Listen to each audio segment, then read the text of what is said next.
इस वीडियो में मैं आपको दो बहुत ही अजीब मिस्ट्रीज के बारे में बताऊंगा। तो बगैर टाइम वेस्ट किए आओ शुरू करते हैं। वॉर्स के अंदर सोल्जर का जागना बहुत जरूरी होता है। अगर जंग के दौरान फौजी नींद आने की वजह से सो जाए तो फिर वो हमेशा के लिए सो जाएगा। जंग तो काफी दिनों और इवन महीनों तक चलती है, तो आखिर एक इंसान कितने अरसे तक बगैर सोए रह सकता है? यही सेम सवाल रशिया ने 1940 में सोचा था कि हम अपने सोल्जर्स को वर्ल्ड वॉर के दौरान मैक्सिमम टाइम तक कितने देर तक जगा सकते हैं। तो इस चीज के लिए रशियन साइंटिस्ट ने एक ऐसी गैस बना ली थी जो इंसान को मैक्सिमम टाइम तक जगा के रख सकती है, और वक्त आ गया था इस गैस को इंसानों पर टेस्ट करने का। उन्होंने इस एक्सपेरिमेंट को अपने प्रिजनर्स पे करने का सोचा। वैसे भी वर्ल्ड वॉर चल रही थी और प्रिजनर्स की तो कोई कमी नहीं थी, और उस टाइम इस चीज का कोई मसला तो होता नहीं था कि प्रिजनर्स के साथ अच्छा सलूक किया या नहीं किया। उन्होंने एक रूम सेलेक्ट किया जिधर वो 5 लोगों को रखेंगे और उन पर एक्सपेरिमेंट करेंगे। ये एक बिल्कुल ही सील्ड रूम था जिधर गैस के रिलीज होने का एक वेंट बना हुआ था। वहां पर इन्होंने खाने का सामान रखा,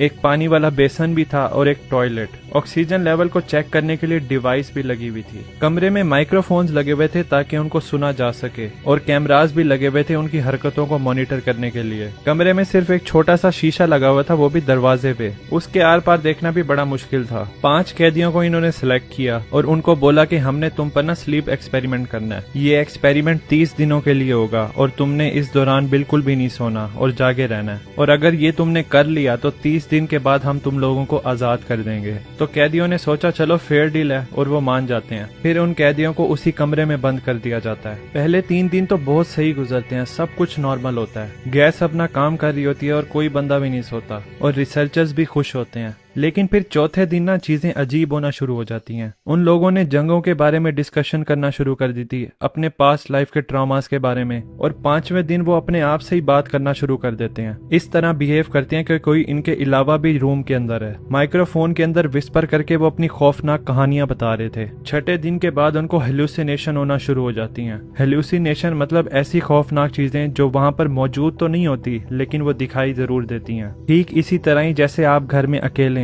डर आपको इस बात पर नहीं लगेगा कि आप अकेले हो, बल्कि आपको इस बात पर लगेगा कि आपके साथ कोई है, लेकिन वो आपको दिखाई नहीं दे रहा और आपको उसकी मौजूदगी का एहसास भी हो रहा है। और जिधर भी आप देखोगे आपको हर कोने में